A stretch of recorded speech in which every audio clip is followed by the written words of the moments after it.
devastated by what's going on in that country.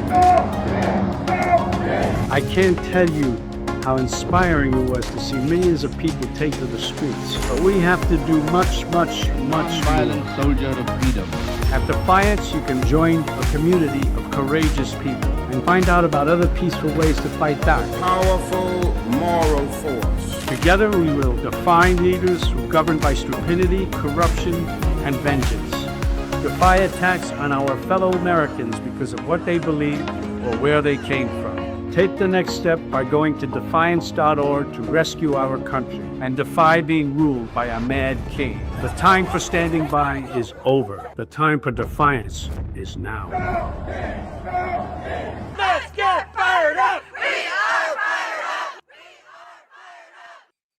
All right, and you are watching a special report from defiance.org. Hello, everybody. I'm Jim Acosta.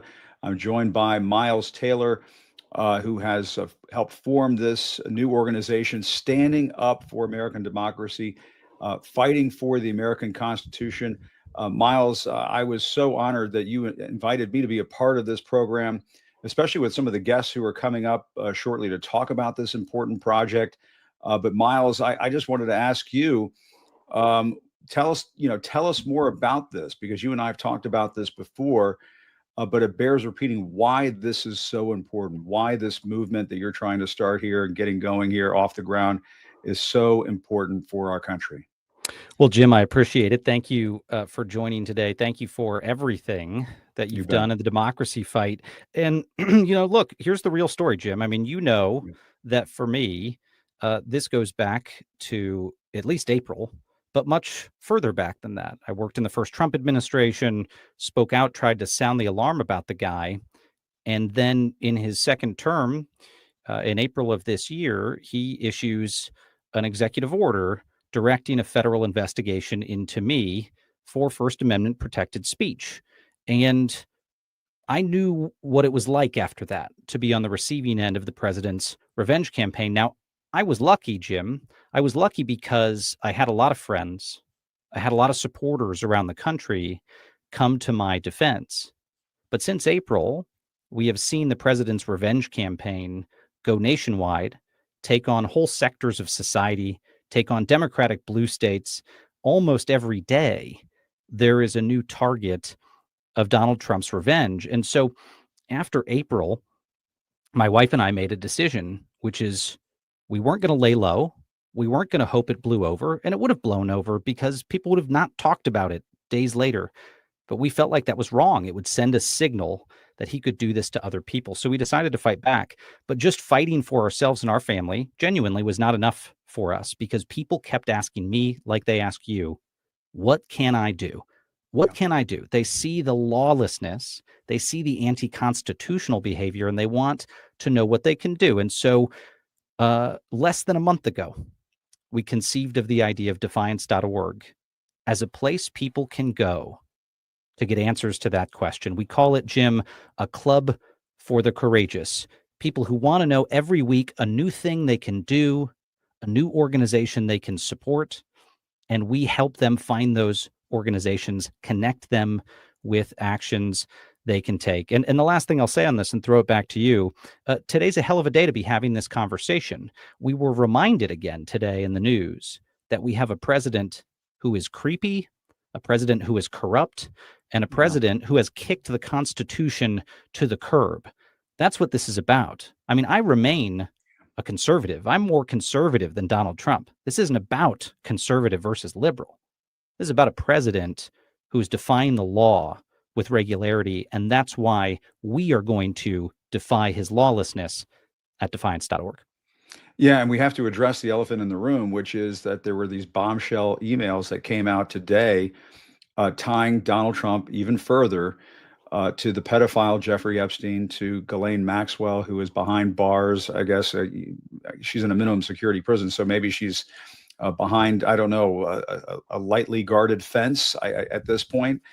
But putting that to the side, the Trump White House has fought tooth and nail to prevent any disclosures from coming out as it relates to Donald Trump and Jeffrey Epstein. And it is very much a part of this democracy conversation. The American people have a right to know whether or not Donald Trump has been engaged in the most ungodly acts imaginable. And that's why you see Democrats right now. And we saw some Republicans going along with them today to say they want a release of the Epstein files.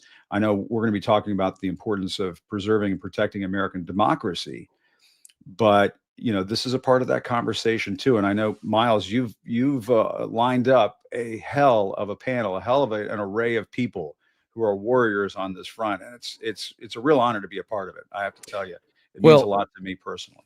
Warriors is the right term, because we really are in a fight for our democracy, and I'll take us into it here in a second. We've got some great people to welcome for a discussion about how serious the threat is. Why is democracy on the brink? Just before we do, I'll say, Jim, we've wanted to make this as easy as possible for folks to join this organization, and you can see it up on the screen there.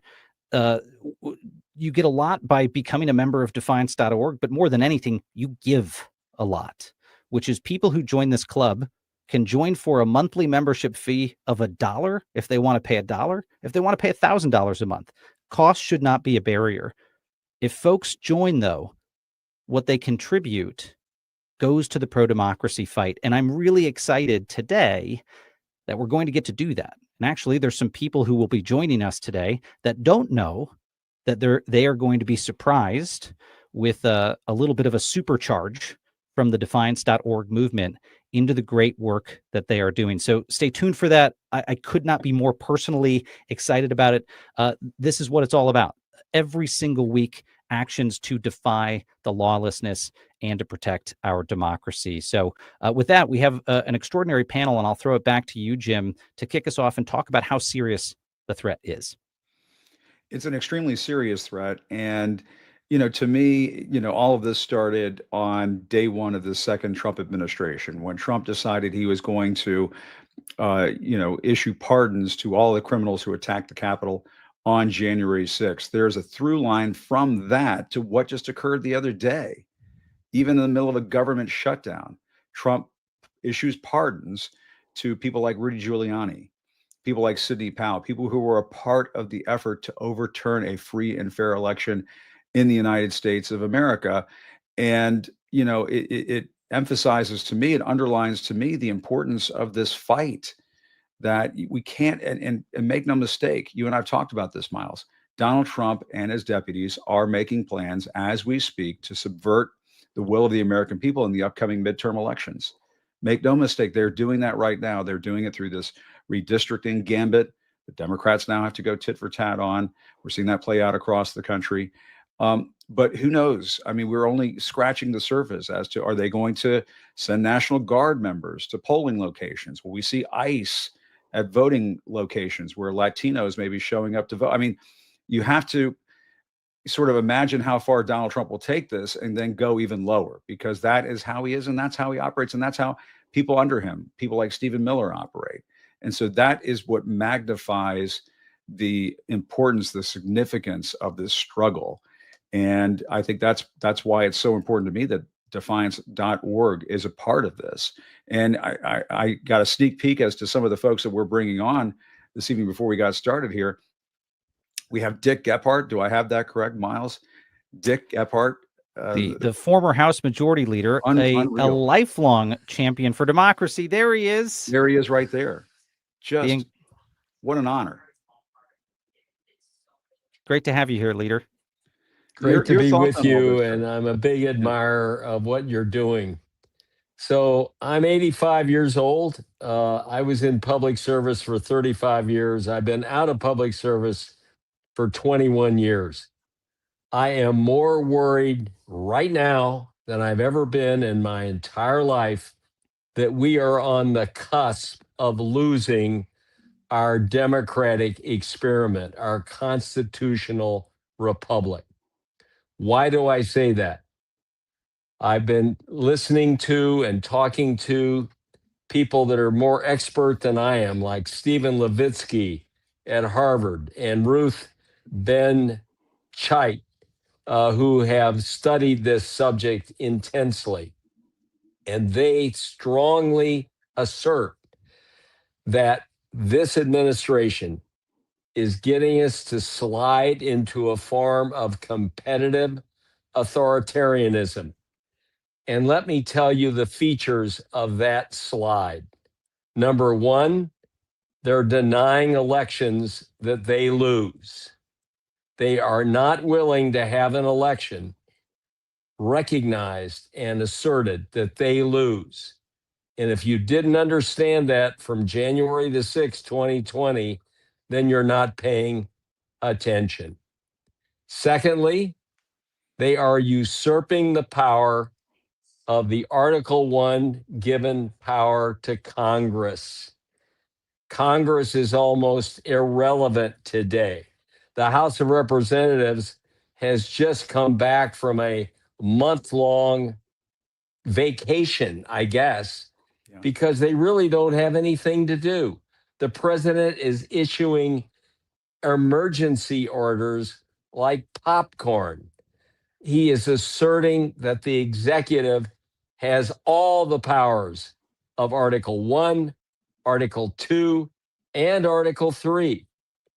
Another indication is that he drags any opposition to him by lawsuits on endlessly, causing anybody asserting a lawsuit against what he's doing to give up because of the tremendous expense.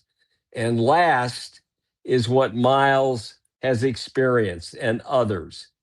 And that is he tries to shut down any voice of opposition by making people fearful for their physical security and their financial security, because he knows most normal people who aren't of great means cannot afford to defend a lawsuit against them.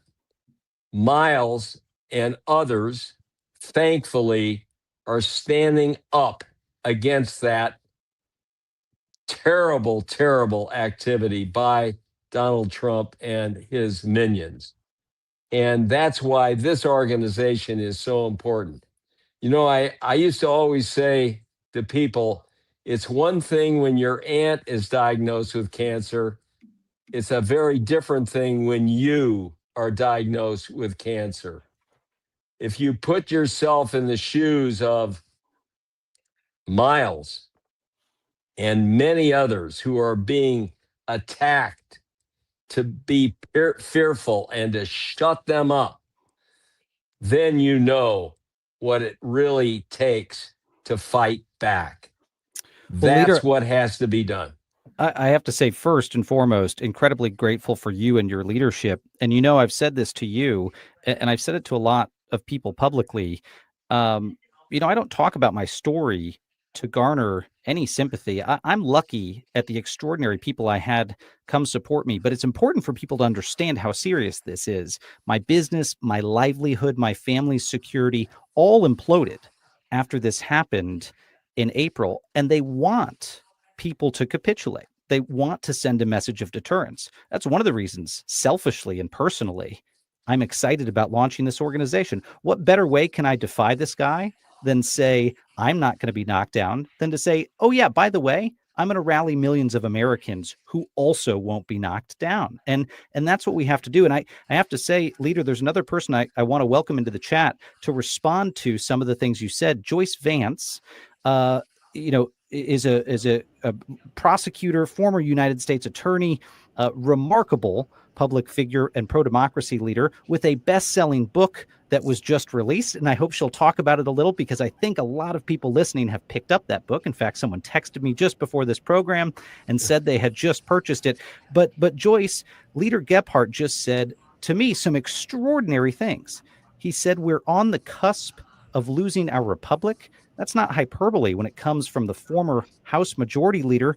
And he said that Donald Trump is issuing emergency orders like popcorn. This sort of activity corrodes a republic, not over decades. It can happen very, very fast. How do you assess the moment? So I want to say that being here with Leader Gephardt is a very emotional moment, because this is something that's really not happening in our society right now, where people are coming together in these sorts of country over party moments. I think that's something that we can all take a little bit of assurance from, right? And feel comfortable with, because I agree with everything that he's saying. I think we're in this dangerous moment where we're now talking about the United States of America in terms of being an autocracy. We're talking about the possibility that we're no longer a democracy, that we are some form of a much more rigid authoritarian form of government. And you know, we say those words, I'm not certain that they sink in.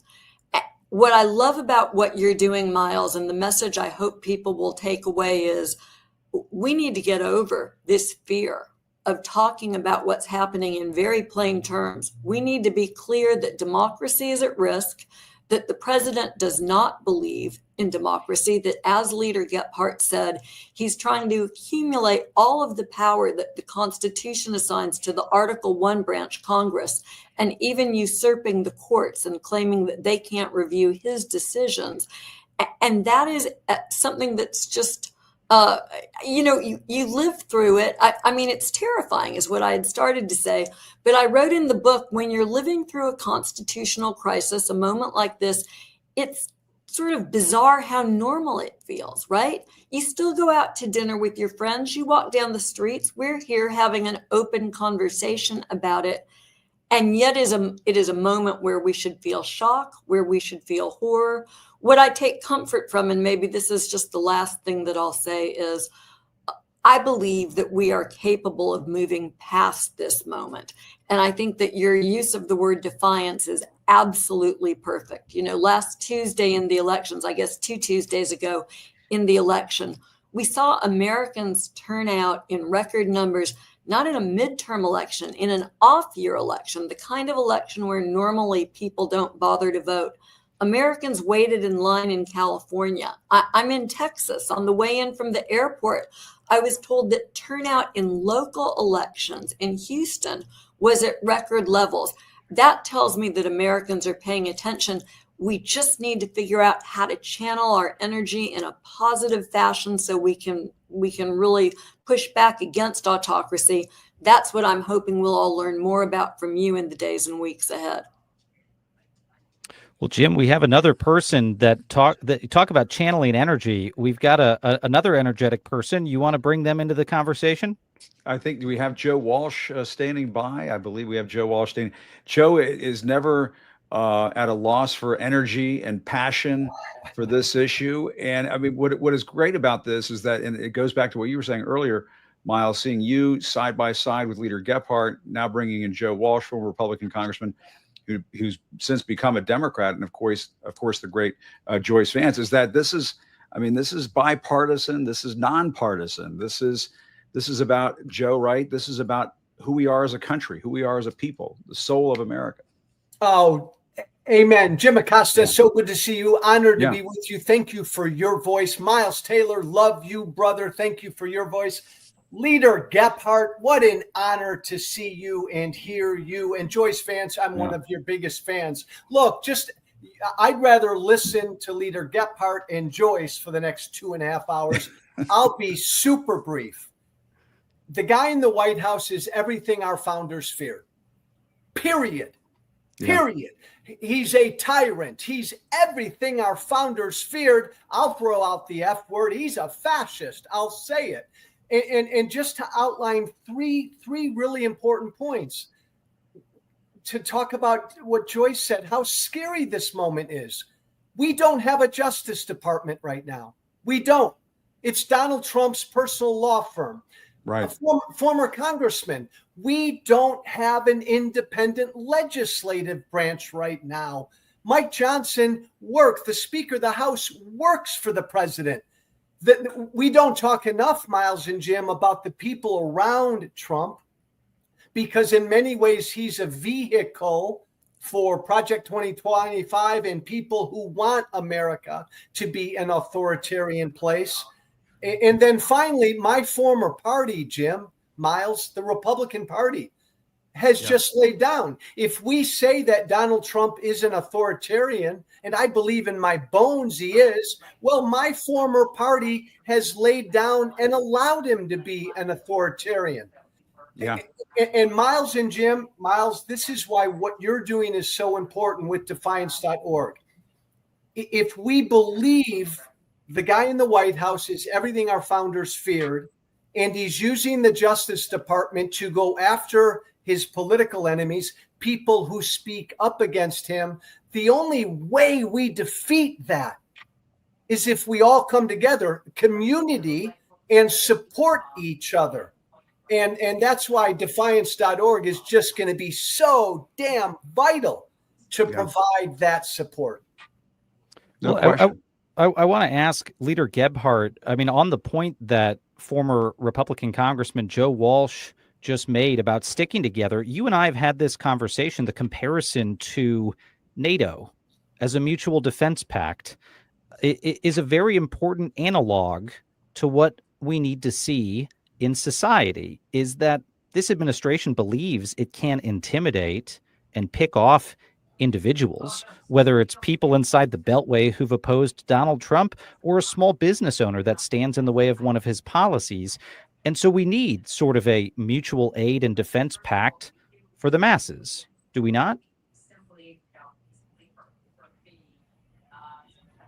Leader Gephardt, do I have you?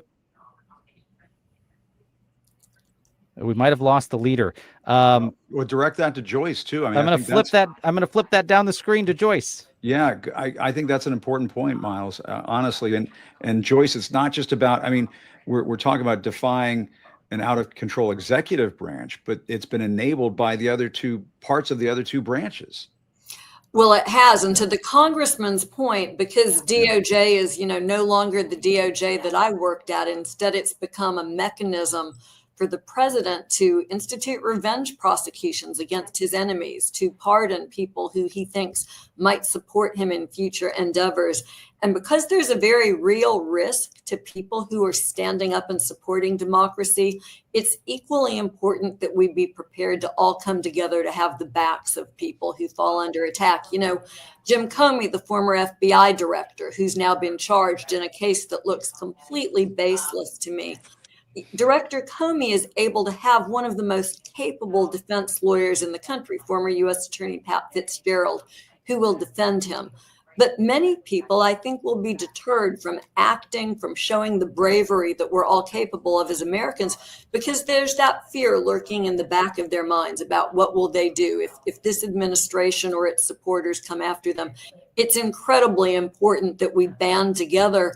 And something else that we shouldn't lose sight of in that regard is the bravery that federal district court judges are showing across the country. In Portland, Oregon, we have a Trump appointee, Corinne Emmergut, who has just issued an opinion in one of the National Guard cases saying that Donald Trump has overstepped the bounds of the Constitution by sending not only Oregon National Guard troops, but troops he's federalized from California and Texas onto the streets in Oregon. And I don't know about y'all, but I'm old enough to remember when Republicans were the party of states' rights and the 10th Amendment was everything. This notion that the federal government shouldn't interfere with state powers, like the police power, the power of a state to police its own streets. And Judge Emmergut wrote very movingly, based on the evidence, that in Portland, the police weren't having any trouble protecting the ICE office that Donald Trump was so outraged about. So now we have Republicans remaining quiet in the face of this states' rights violation. And it's the federal judiciary that's stepping up. And we need to all be aware of that and grateful, and to have the backs of these federal judges who are just doing yeoman's work for democracy. That's right. And do we have Leader Gephardt back? Dick Gephardt, can you hear us?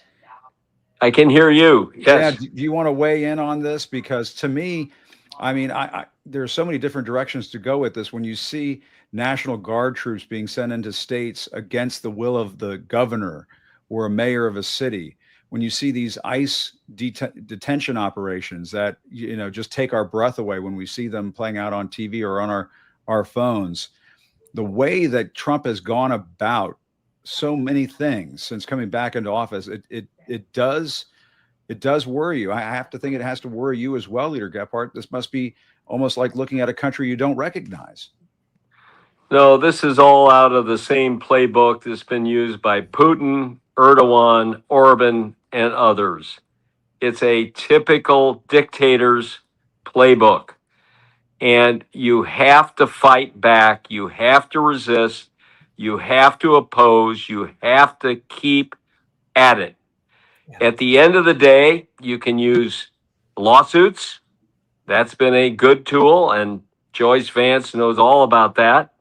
You can encourage your members of Congress, whether they're Republicans or Democrats, to take back their power, which was given them in the Constitution 250 years ago. But if all fails, you got to hit the bricks. Yeah. And that's what the No Kings movement is about. That's all that's left, and that's all we can do. What Miles is doing is very important, because prominent people like him, Judge Ledig, and others that we can talk about that are being sued by, that are being pulled out as enemies of the state by this administration, have to be protected. Somebody has to have their back. And that's what Defiance is trying to provide. Yeah. I appreciate that, Leader. Joe, I want to ask you, there's not a lot of causes for optimism lately, but you are the type of guy who, even in the darkest moments, I know we've talked about how you channel energy, but you look for the pathway, you look for maybe not always the optimistic view, but the realistic route to optimism. What do you see right now that gives you energy and hope about how we keep this republic, about how we take on the charge of our founders and every generation who's kept the republic before us to do it ourselves? Miles, my hometown is Chicago. Again, I'm a dark Irishman, guys. I worry about this experiment surviving. I wouldn't if there were everybody member of Congress was a Dick Gephardt. That's not the case right now. But Miles, I look at my city of Chicago. Donald Trump sent those masked federal agents and declared war on my home city of Chicago. And Chicago didn't sit back. Hundreds of local community groups formed to respond, to alert their neighbors, inform their neighbors, stand by their immigrant and migrant neighbors whenever their immigrant neighbors were attacked. I have hope because Chicago showed us how to wake up and fight back and stick together. Jim Acosta said something really important at the beginning, and he's not a crazy man for saying this, right? Just a little. No, you're always a little crazy, and I love you for that. There's no guarantee we're going to have midterms next year. We know what this president is doing. Jim Acosta is right. He's using the military to intimidate and to create chaos. That's what Trump's trying to do, to mess with or put off the midterms. This is frightening. Last thing I'll say, Miles, Joyce and Leader Gephardt are so right. Defiance.org will be that community and that support. And here's what is really cool about what Defiance.org will do is we got to be informed. Who are the courageous voices out there? Who did speak up this week? Who needs help? What groups are doing good things? Where can we volunteer? You become a member of Defiance.org, Miles, as you know, you're not just going to develop a community, you're going to develop an informed community. That's so important. It really is. Yeah. And Joyce, I mean, the other part of all of this, and it goes back to your wheelhouse of the law, is we've seen Donald Trump and the administration defy the courts. The courts say, release the SNAP benefits. Oh, no, we're not going to release the SNAP. We're going to just keep fighting it.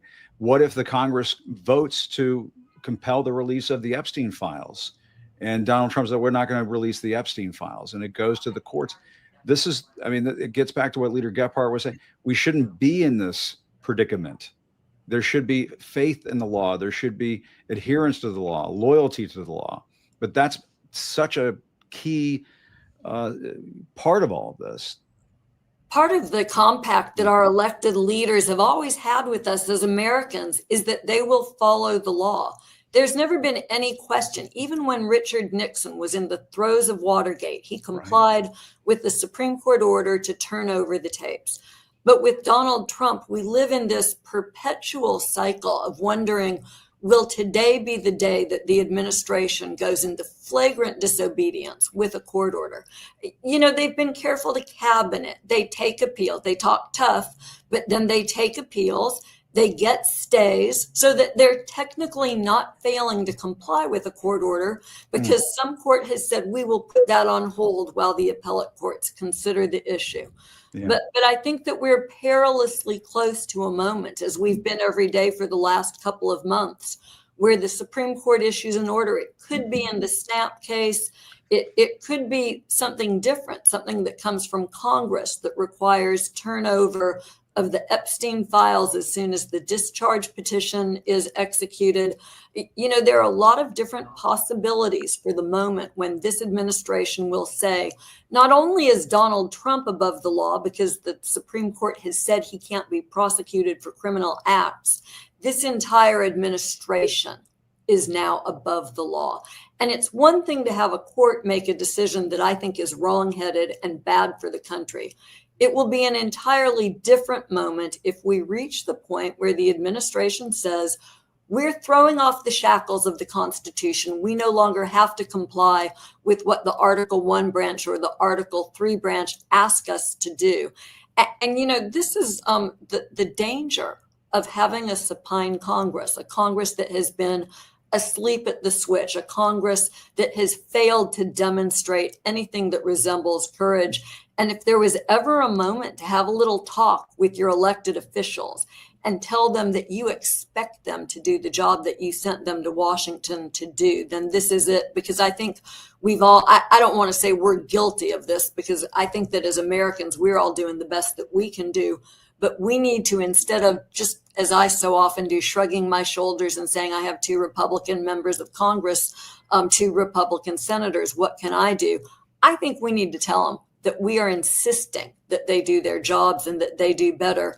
Because if there's a moment coming where the White House refuses to turn over documents Congress has told it to turn over, then that is a fighting moment where Congress has to be ready to go to the mat. Same deal if the Supreme Court issues an order in SNAP or in one of the National Guard cases that the White House won't comply with. But I think we don't have to get to one of those moments. If we all are doing what we're doing here and raising public awareness, we've seen this White House back down, right? I mean, Trump always chickens out. That became something that we all said because, in fact, we saw that again and again when he tried to take power in Washington, D.C., and leaders in the District of Columbia pushed back. They stopped fighting their case in court because they understood that the public, when it stands up and is engaged and is aware, is a force that they can't cross.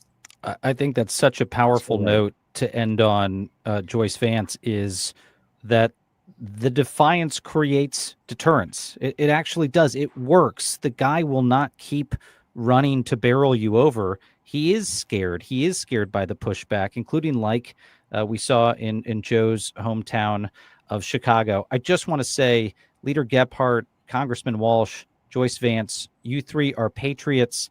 I look up to all 3 of you. I am deeply personally grateful to the 3 of you, and we'd love to keep you engaged in this part of the fight going forward at Defiance. So thank you so much for joining us today. Thank you. Thanks, guys. And Jim, I'm excited to say that we have more than just alarm to give folks today. It's not just about how scary the moment is, because it is scary. We all talk about this with our friends, with our family members, just before hopping on. I'm downstairs with my wife having a conversation about the latest that we are seeing today, the latest outrage in violation of our constitutional order. But we can do something about it. And I'm excited to welcome into the conversation right now one of the co-founders of Defiance.org, Xander Schultz. And Xander is helping to build this organization and is a veteran of the pro-democracy fights. He founded, some people probably remember in 2020, Defeat by Tweet, an effort that raised millions to oppose Donald Trump. He's helped build a number of pro-democracy causes like the organization One for Democracy that also resulted in millions going to extraordinary causes. And now he's helping to build this group. And so we go, Xander, into this next portion focused on that question that led you and I to start this thing up with our own time and money. Yeah. And that question is, what can I do? And so we get to talk about this week, the mission of the week. Tell us a little bit about that. Yeah, I'm happy you brought up the need to move past fear. And I think a lot of Americans are ready to move past fear, right? I don't think we have any shortage of bravery in this country. I think people are ready to move. What was missing is collective coordination. And, and whenever that pops up, 7 million people marching, the turnout in these random elections that were record breaking on Tuesday, people are showing up. And so if we can provide that coordination, we're just a little out of practice in America. We've had the privilege of not having to exercise that type of collective action over and over and over again. And I think we can even see by our early traction that people are ready to fight on a consistent basis. And it's really an honor and a privilege to do that. I'm also happy, Miles, you brought up the bipartisan nature of this. Like Miles and I have built some other things before, and our co-founders would joke, Miles has Ayn Rand on his bookshelf. I've got Karl Marx on mine, but there's this much bigger fight that we need to work out before we get to go debate what kind of economy we live in and whatnot. And so it really is an honor and a privilege to work with you. And Jim, thank you for sharing your platform to help this get off the ground. Let's move into the action portion. Look, each week we provide a focus and actions for our members. The focus is a strategy that is effective against authoritarianism. And then actions, and this is important, are things our members can do and fund. Here's some of the logos of the orgs I've started in the past. I need Miles to intro me in every room, by the way. Thank you, Miles. That was very kind. That's right. Always. So you've been busy. That's why Jim hires me. I just show up at events and I introduce Jim for things. He brings a fog machine too. It's great. But our actions are things we can do and fund. And this is important to note. We are not here to replace efforts that are going on out there in the world. There's lots of great pro-democracy leaders and efforts. We're here to platform them and support them. And that's what we're doing today. The focus this week is destroying Trump's big business alliances. I think outside of maybe the Supreme Court and Congress refusing to be a check, this might have been the most damaging, the most damaging things that are going on in the country right now. And I can break that down real quickly for you, and then I'm going to bring on our guests. There's kind of three big ways that corporations are supporting the rise of fascism. One is premature capitulation. Our Constitution cannot protect us if we don't use the legal system to fight for it. And whether that be opportunism or intimidation or some of both, we are seeing our largest companies who have the resources to fight refusing to do so. And it's hyper damaging. Number two, participation, literally being a part of the repression, building the prisons, building the facial recognition software, illegally sharing data and geolocation. These are things that should end a company. It should be so damaging and embarrassing they cease to exist, and yet so many are willing to be a participant in these things. And then bribery, which I don't know, we have a lot of smart pundits out there. I don't need to add on to what's been said already. Our democracy is very much for sale, and the existence of that level of bribery really doesn't make it a democracy at all. It's a pay-to-play system all of a sudden. And and if you want to influence the federal government today, you can donate to the Trump Ballroom. So we're actually going to give you two options today. You can join defiance.org, or you can go join the Empire and contribute to the Trump Ballroom to purchase your influence in Washington. It's kind of a black and white choice. Yeah, it's very Putin-esque. Or buy his crypto, or buy him a plane. There's all those a million things that would have been disqualifiers not too long ago. These are all happening. Here's the good news: we can actually do something about this. So, number one, you can tank the sales of these companies that are allied with Trump. We can do through coordinated boycotts, and we're going to talk about one coming up here. You can damage the reputation of these companies, and you can drive internal division. I'm not going to go too deep into that because that's why we have the guests and the actions that we have today. And so I want to jump into those. First up, we're going to bring on LaTosha Brown. Let me give the takeaway actually real quickly, just to keep it simple. Big business must believe it is too costly to stand with Trump. They just must believe that. And the good news is we don't have to win every fight. We don't have to win every fight. We can win like Trump wins. We can win through premature capitulation. You pick some of the worst offenders, you punish them, and you let others know more will come. We can do this again if we have to. Do not stand with the Trump administration. Stand with the Constitution. Stand with our democracy. So, well, Xander, as we get ready to welcome our next guest, I would just say, Jim, and you covered this so effectively. We lived it with Disney and Jimmy Kimmel. I have no doubt that they were prepared to, throw Jimmy Kimmel overboard completely. But people started to respond. Consumers canceled their subscriptions. And by all accounts, the parent of ABC, Disney, panicked. They completely panicked. They brought him back on the air. So this works. And Xander, that's why I'm really glad that you're bringing our guest on today, LaTosha Brown, one of the co-founders of Black Voters Matter. And there she is with us today. LaTosha, welcome. Hey, LaTosha. Oh, we've got to unmute you there. Let's see. There we go. As much as I do these virtual things, you would think I would know how to unmute by now, right? That's okay. Happens to me all the time. So good afternoon, good evening, you all. Good evening. Hey, great to see you, LaTosha. We can just dive into it. What is We Ain't Buying It? What are you leading? So you know what? We are not buying fascism. We are not buying the fact that you can do a gold gilded dining room while 42 million people are trying to figure out how they're going to have food on their table for Thanksgiving. We just ain't buying it. We're not buying the fact that you could feel like you can use our money and go and disappear people and snatch families from each other. We're not buying it. And we're not buying that you can actually stand with folks or stand with an administration that is doing everything it can to erode democratic norms in this country, and we're still going to support you. So we're not buying that, and we're not spending any money Thanksgiving weekend because we're not buying anything from you.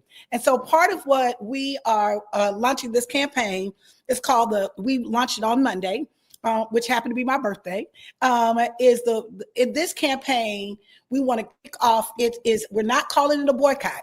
It is an economic action from Thursday on Thanksgiving up until Monday, Cyber Monday. And part of what our goal is to really be able to engage many people as possible, to really start thinking about our consumer power, like not just our political power, but our consumer power. Let me just note something. Wow. Like in terms of consumers, that we see, there's over $600 billion, y'all, that we're spending in the holiday season, right? Black consumers alone are $150 billion. That's a lot of money. When we're looking at even that weekend, just on that Friday alone, 20 to 40% of retail sales for the quarter happens then. That's when the inventory, when the cash, it can be a real leverage point. And for annual sales, 20% of annual sales happens that weekend alone. In addition to that, when you're thinking about kind of the timing and what has happened, over 30 major corporations have rolled back on their diversity initiatives, over 30. We're looking at if they're proud enough and bold enough to say that we're paying for a gilded, golden dining room, then as far as I'm seeing, that's part of my money. I don't want to buy that. That's not what I want to pay for, right? You're making your profits. You got extra profits, then we need to just shave some of that off. And then historically, economic actions, when we've been thinking about this, historically, economic actions have been the thing to get the attention, because primarily what you're looking at is companies capitulate because they're counting the cost. The cost is that this administration is going to affect my bottom line. That's why they're capitulating. So guess who else impacts their bottom line? Consumers impact their bottom line. So with this campaign, we're starting and kicking it off on Thursday of Thanksgiving, like I said, to that Monday. On Thursday, we're telling people, don't spend money with companies that don't stand with us. Spend time with your families and friends. Don't spend a dime. We're going to spend time with our families and not spend a dime with you.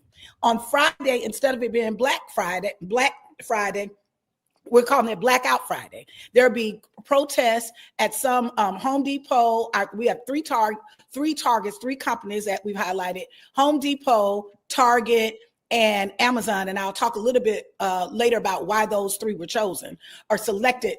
But we're asking people not to spend any money. But if you are spending money, Saturday and Sunday, that is Small Business Saturday, right? That's and so we're asking you to spend money with local and small businesses, Black-owned, women-owned, small local businesses on that weekend. And on Monday, instead of it being Cyber Monday, we're calling it Cyber Shutdown.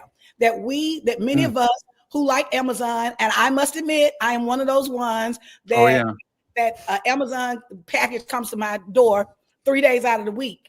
You know, I think I heard them coming down my driveway while we've been sitting here. They're probably, they're probably out there right now, but they won't be here next week. I'm telling you, right? But the piece about it is, and I wanted to, we've got to start building the muscle to flex around not just this idea of political, right? We've got to start using all of our muscle and flex with those who don't stand with us. We can't stand with them. That I guarantee you. Some things may not get attention, but when that market start doing some funny things, that will get a whole bunch of people's attention, right? And so part of what we currently have, and I'll say this, just in kicking it off on Monday, we have over 50 partners, 50 national organizations who are part of this, from grassroots groups to Working Families Party to labor organizations with millions of members like SEIU to National Coalition on Blacks in Participation to Indivisible and others. And so this is a multicultural, multi-generational. We're not calling a boycott. We're calling it an economic consumer action because we're probably going to have to continue to do things this way. It's in a truncated period for 4 days. If we can't convince people not to spend money for 4 days, then I don't know how we're going to do sustained boycotts. But we've gotten overwhelming response so far because people want to do something. And so people want to do something, create actions. It is an opportunity for us to really build a message, not just through elections, because oftentimes you're never able to get the temperature of how people feel, except if there's some dynamic, and how the economy is doing and how sales are doing directly points to people like us. Yeah. When you mentioned Amazon, I made a point of this on my show the other day, owned by Jeff Bezos. He owns the Washington Post. And I did it live on my show. I canceled my Washington Post subscription when they came out with that ridiculous editorial endorsing the bulldozing of the East Wing of the White House. That's our house. It's the people's house. So, and I heard from a lot of my subscribers and viewers and so on saying, that's great. I'm going to do the same. That's the kind of thing that should be happening, is that, there are consequences. You can take these kind of business decisions. There are going to be consequences. There are consequences. Yeah. And Jim, in a vacuum, sometimes those feel like it's kind of a drop in the ocean. And that's why this coordination is so important. This coordination that LaTosha is leading. You mentioned the Disney boycott. That happened organically. Thank God it did.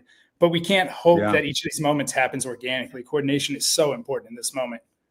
But LaTosha, I will say that he's getting a lot of business going to Home Depot with all that stuff he's put all around the Oval Office, all the gold decor.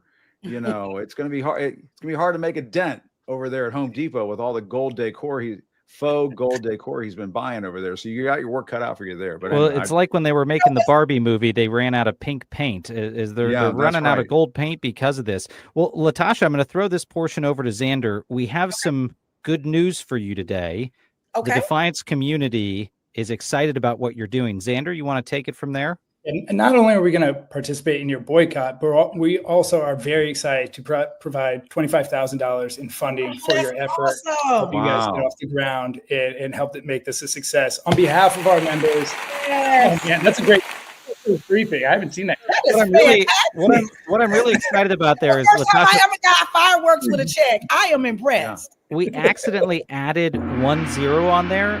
So it does look like $250,000. It is $25,000, but we are hoping in future, or maybe in lira, it's $250,000. But seriously, on behalf of Defiance.org members, we are so thrilled to support what you're doing, but also to get our community engaged in what you've just described. So just good on you for building this effort out. We're so grateful. Thank you for your leadership, LaTosha. Thank you. Thank you all for having me. And remember, we are going to send you, you didn't have to remember everything in this moment. We're going to send you instructions on how to participate and how to join. We ain't buying it. Okay. Thank you. And thank you, Defiance members. That's what we need to do in this moment. It's congratulations really for us to defy. So thank you. Thank you. Way to go. Amazing. Well, we have another great organization, Xander, that we're going to bring into the conversation here. Why don't I turn it over to you to tell us a little bit about the Save America movement? Well, Mary Kukorin has launched the Save America movement along with Steve Schmidt, and they've got a great campaign going right now called the Enablers Entourage campaign. And they're using a different tool in the toolkit than LaTosha. We talked about targeting and tanking sales. They're using reputation, and they're using the internal dissent and chaos tools that are in the toolkit. Some of these companies, and I'll let Mary get into it, you can't crush them in a short boycott, right? They work in different cycles. They're not as accessible to kind of a short consumer market boycott. And they've done a great job being really, really smart about how to go after them and punish them for their alliance with Trump. So we should just bring on Mary to say it in her own words. Yeah, and Mary, great to have you. And Xander, one thing that I would just add is, it's not about punishing companies for just engaging with the Trump administration. Companies need to engage with the executive branch all the time. It's about companies that facilitate the lawlessness, the anti-constitutional behavior. That's why Disney was such a good example, is they were bowing to illegal pressure by the accounts of many legal analysts to pull someone off of television who was engaged in First Amendment protected speech. And Mary, you all are doing work in exactly that space. As Xander said, tell us about it. Sure.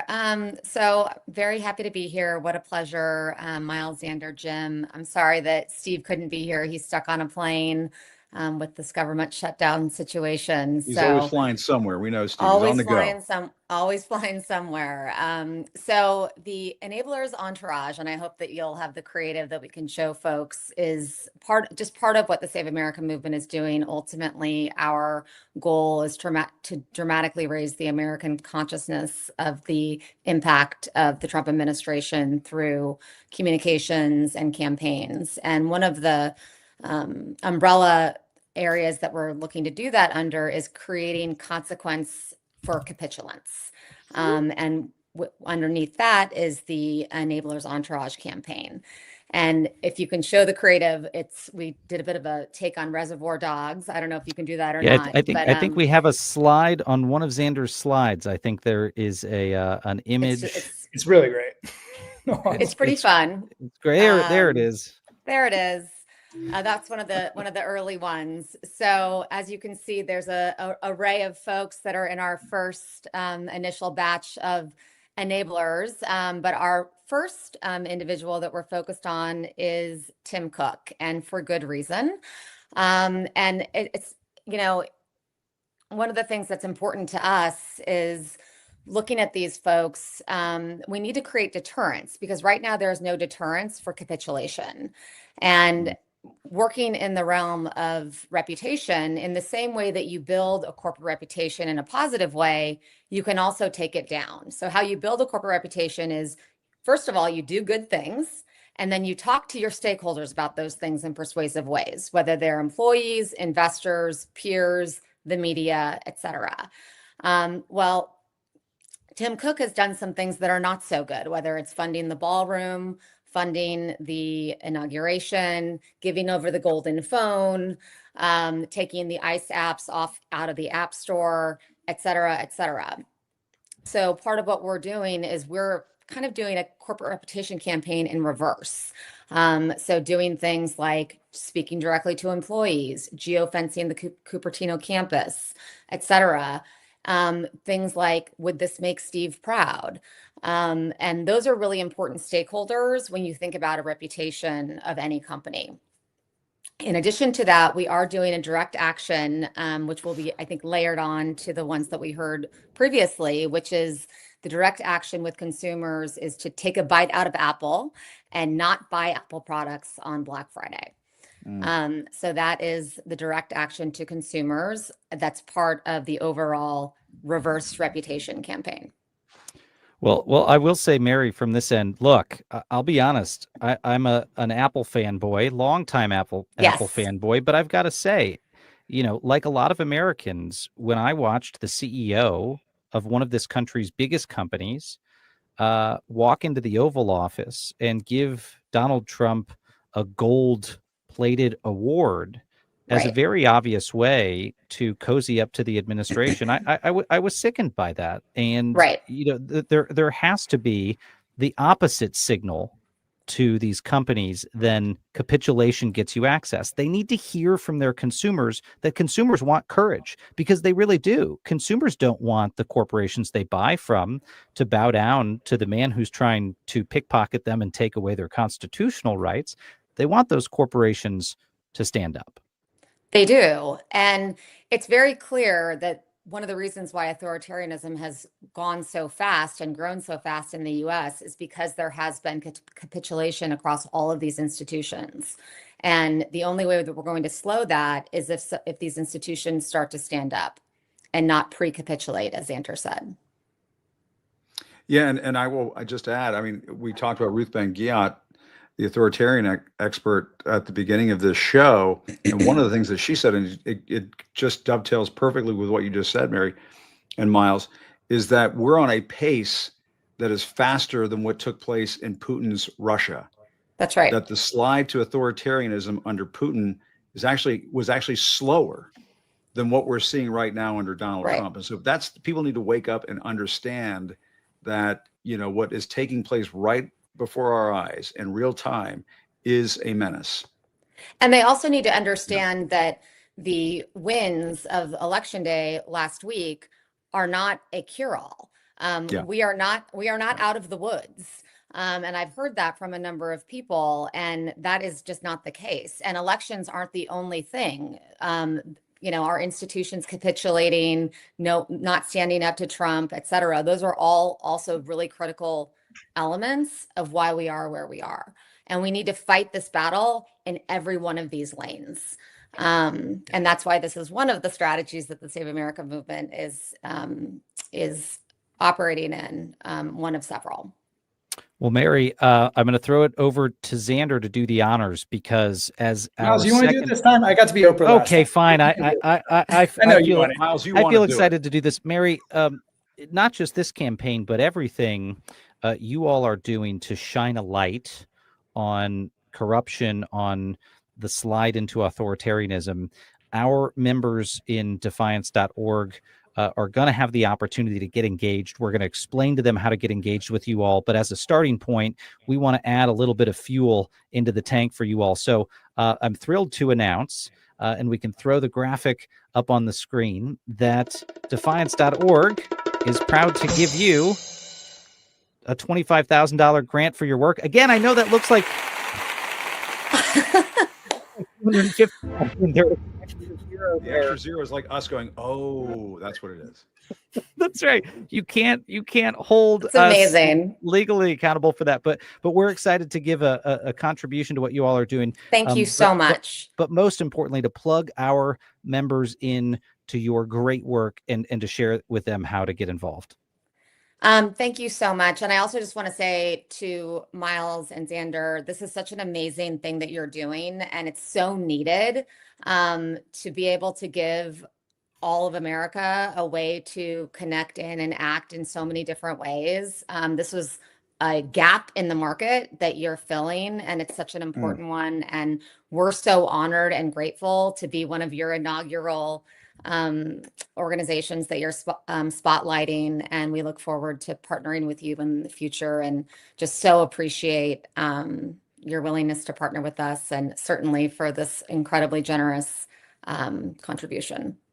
Well, I'm sure that Donald Trump tried to keep Steve from joining us with those flight delays and the shutdown, but too bad. Donald Trump's not just going to hear from us. He's going to hear from all of our supporters and your supporters. So, Mary, thanks for everything you do. Thanks for joining us. Thank you so much. Thanks, Mary. Congrats. Thank you. Thanks. And Xander, thank you for joining us, my friend. Our members are going to be hearing from you and me and others on the Defiance team tomorrow about how to follow through on all of this. Anything else to add on that front, my friend? We've got exciting things on the calendar. I think next week we're going to be talking to democracy defenders about how to use the courts as a meaningful check against Trump. Then we've got whistleblower aid coming up the week after that. Another very, very important tool in the toolkit when it comes to defeating authoritarianism. And then first Wednesday of December, we have our first club meeting. So we're getting together with as many club members as possible. We're going to go over potential strategies that we can light up in December. And this is meant to be, Miles and I are meant to be a medium that have access to all of these different orgs and all of these different efforts. But this is meant to be a democratic institution in and of itself, maybe as a model for our federal government, where we get together, we discuss what's possible, and we vote on which ones we're going to take on. So Jim, before I leave, Jim, thank you so much you bet. For platforming us. Folks like you are the key to getting the word out and building a mass mobilization effort that has the numbers that are needed to be effective over and over and over again. And yeah, if we want to be awkward, which I don't mind being, and I think is important as I make that point, is if everyone who's watching can pull out their phone, go to the last person they text, or if that's weird, the next one down, send over the link to defiance.org and ask them to join. We need this thing to be a rocket ship. I think as our guests have pointed out over and over again, no one's coming to save us. We need to save us, and this is how we do it. Collective action is the one tool that always beats authoritarianism. And so that requires from us both the actions that we're going to be partaking in the boycotts, in supporting Mary's efforts at the Enablers Entourage, but also in growing this so we can wield a space laser, if you will, every week and really make the administration feel us. All right, gang. Amen. Gotta love those space lasers, you know. Space lasers. Sometimes they can be used for good. Let's take a risk on my last line. I'll see you guys. Thank you, my friend. I appreciate it. Well, Jim, I had heard that there was maybe someone giving us a holler. You want to take it away? Yeah, I mean, Miles, I have to give you some credit for this too, but we had a very special guest that we spoke to in the last 24 hours or so. And I know that when you went to him and said, can you be a part of this movement? Can you be a part of this quest to defend our democracy, to stand up to dictatorship in the United States? He basically said this: forget about it. He's the kind of guy who just says, forget about it. When you ask him that kind of a question, that's the kind of response that you get. We're talking about Robert De Niro, acting legend, Hollywood legend, who has become so outspoken lately. And it's just been a breath of fresh air for so many Americans across the country who have been looking to Hollywood, looking to celebrities, looking to entertainers and saying, where are you guys? You need to be in this fight too. And De Niro has been standing right out in front. And Miles, we had a chance to speak with him as he was darting from one airport to the next. De Niro is also always on the move because he's just so busy and in demand. But he took a few moments to speak with us by phone about why he's taking part in this too. And I think it's so important. Let's take a listen. Thank you. And I guess, first of all, why did you want to get involved in this project? We know Miles is a great guy and everything, but why get involved? Because we're on the brink with what's happening, and the only way to stop it is for everybody to stand up and say enough. We just got enough. Period. Yeah. And sometimes it's hard. You're afraid, but you got to do it. You cannot give in to a person like this. He is a classic bully, and if you let him get away with things, the more he gets away with, the more he'll take. And I think people who work with him, and they think they will appease him by doing this and and they see that that doesn't work that way. It just doesn't work that way. The more they think they can get away with, the more they'll try and get away with stuff. Yeah. It's sad, but true. And what are the stakes in your view in all of this? It's the country, because it happens slowly. It happens like everybody always says. It just happens incrementally. He does this. He sues people. He intimidates universities. He intimidates law firms. Intimidates and people. The one big thing is intimidation, and people sometimes don't realize that if you let that happen, you might think that you're not doing much, but as I say, incrementally, it all adds up, and you set a bad example for other people who are look up to you or might follow what you do, or when they see by your example that this is what you really should be doing, they think twice and they follow through and say, yeah, you're right, because I feel that way too, but I was maybe not thinking how important it was and how serious it was, and now I see how serious it is, and it can only get worse. This is my country. I want my country back. I don't want it to be taken away by some idiot, some fool, some people who are predators. Sometimes you don't want to have to do these kinds of things, but there's no other way to do it but to stand up, be firm, push back, and keep pushing back until they stop. Yeah. And it might be harder than we think, but we have to keep pushing back. It is hard. And a lot of people are tempted to stay on the sidelines. Mr. De Niro, what do you have to say to that? I say that they don't realize that eventually it will affect them. When you are living in a society where you all of a sudden are not trusting people you know, your neighbors, you're afraid to say certain things, even on the phone here and there, the people you know who live next door to you. You say, well, let me just think twice about saying anything about anything, or confiding in them about how I feel, what's going on. And before you know it, it changes. That person could be informing on you just because they're afraid. Again, it's all intimidation, and people have to stand up to it. It's a classic situation. Yeah. But you hear about in other countries all the time. In Eastern Bloc countries, and the Soviet Union times, countries we can all know and name now that people they don't want to speak about. They want to be silent. And if you're going to be silent, eventually, if things are happening that are not right, those things will happen even more and more and more. Yeah. It's pretty simple. Yeah. And I guess, is there something that stands out to you lately that he's done that really just, this is the thing that really motivates you? Some people got upset about the ballroom, bulldozing the East Wing. Some people, it's the ICE raids.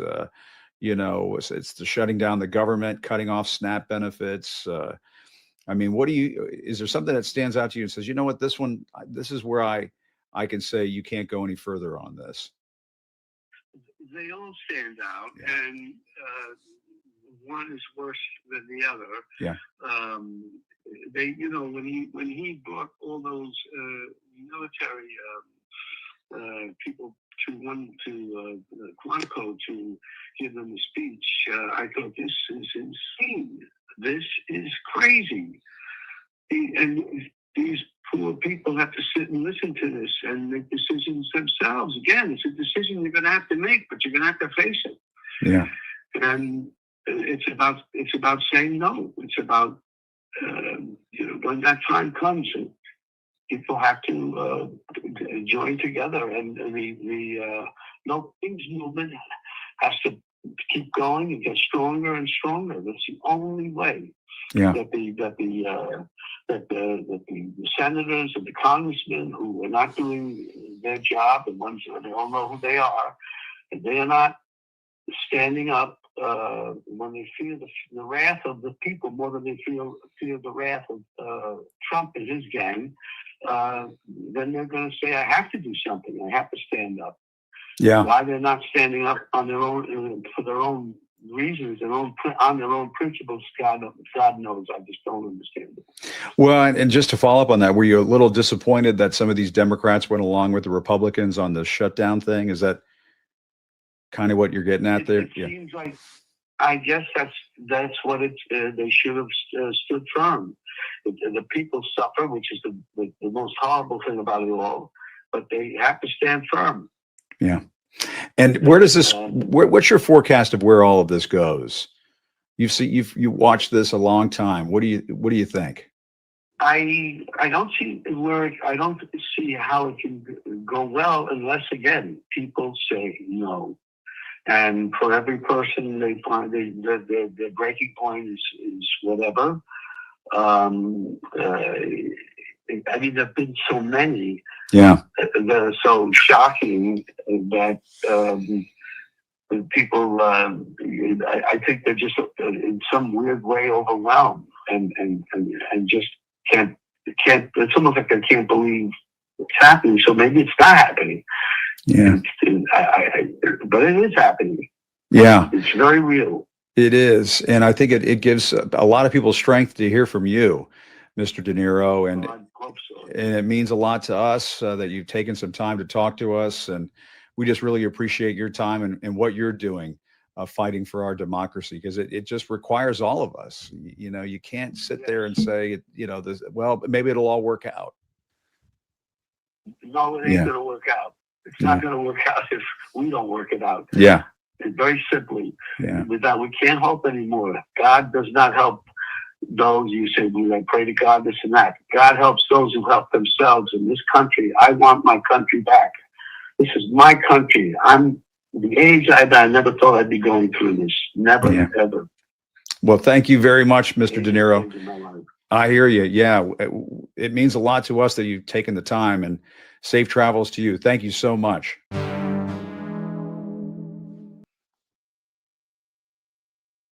Wow. Miles, I mean, you heard De Niro right there say, I want my country back. I want my country back. There's a reason, Jim, as we close out here, that we had gone to Robert De Niro to speak to this effort is certainly, as far as, Hollywood legends goes, he's a living legend, but also he played a very important role this year, which is, people can dismiss the influence of celebrities in politics, but look, Americans look to leaders in this country, whether they're in politics, whether they're in entertainment, whether they're in business, to see if they're willing to speak out. And at the beginning of this year, the noise out of Hollywood was a deafening silence. People were very scared after Donald Trump assumed office a second time to speak out. And one of those who was not was Robert De Niro. And because of his efforts, because of the fact that he's been vocal, there are now hundreds of top entertainers who've signed this petition to stand together against the lawlessness. And of course, that trickles down throughout society. So very honored to have his support in this effort. And as we close out here, Jim, I will just say again, the words that he said is, De Niro said, it's not going to work out itself. We will have to work it out.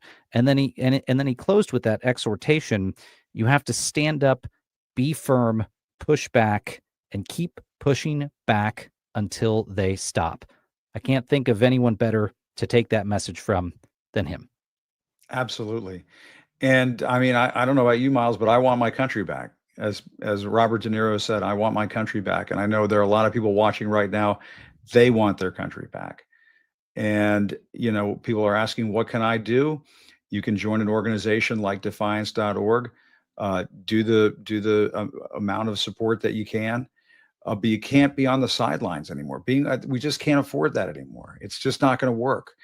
And if we're all working on this together, if we're all pulling together as Americans, because we all want to preserve and protect the American way of life handed off to our children, our grandchildren. I know, Miles, you're a new dad. This is important stuff, folks. The fight is not over. The struggle, it may just be beginning. And it matters that all of us get involved. That's right. And look, we are just one effort in a big sea of efforts. But as you've heard today, the reason why we need something like defiance.org is to help surface all of those great efforts out there so that folks don't have to just pop onto Google and search, who can I help? What can I help? What can I do? We're going to find those answers for you with some of the best pro-democracy experts in the country, a bipartisan, a cross-partisan group of people like the ones you met tonight, and make sure you have answers every week to that question, what can I do? So let me just say a huge thanks to Jim Acosta and his team for pulling this together. Matt, his producer, is a force of nature. Matt, thank you for everything that you have done to pull this together. I'd like to thank all the speakers that participated, the 2 organizations doing great work, which we'll tell our members more about tomorrow, and the support we're able to give to those organizations. And of course, to all of you who are watching, remember, courage is contagious. It really is. That's how we saw those No Kings protests snowball. It's how we're going to stand up to the lawlessness in the years to come. Your bravery inspires me. It gives our family hope. And Jim, that goes for you as well personally. I think a lot of people see you as an example of someone who has done everything to protect free speech in this country. So applause to you, and thank you for joining tonight, my friend. Thank you, Miles. It's always great to be with you, and I'll always support you every step of the way. And this is also about the power of independent media. It's the power of our democracy, and the strength of it relies on all of us. Our democracy is only as strong as those who are willing to fight for it. And Miles, if that involves you, I mean, that means our democracy is still holding in there pretty strong as we speak. But thanks to you for doing this and for having us involved as well. We're honored to do it. Thank you, my friend. And thank you, everyone. We will be back with you again next week for the next weekly member spotlight. We probably won't have Jim. We need to give him a break. He's had a big day, but we'll be back next week, Wednesdays at 5 p.m. Eastern. Thank you, everyone, for joining for this special episode. Thank you. Courage, everybody, courage.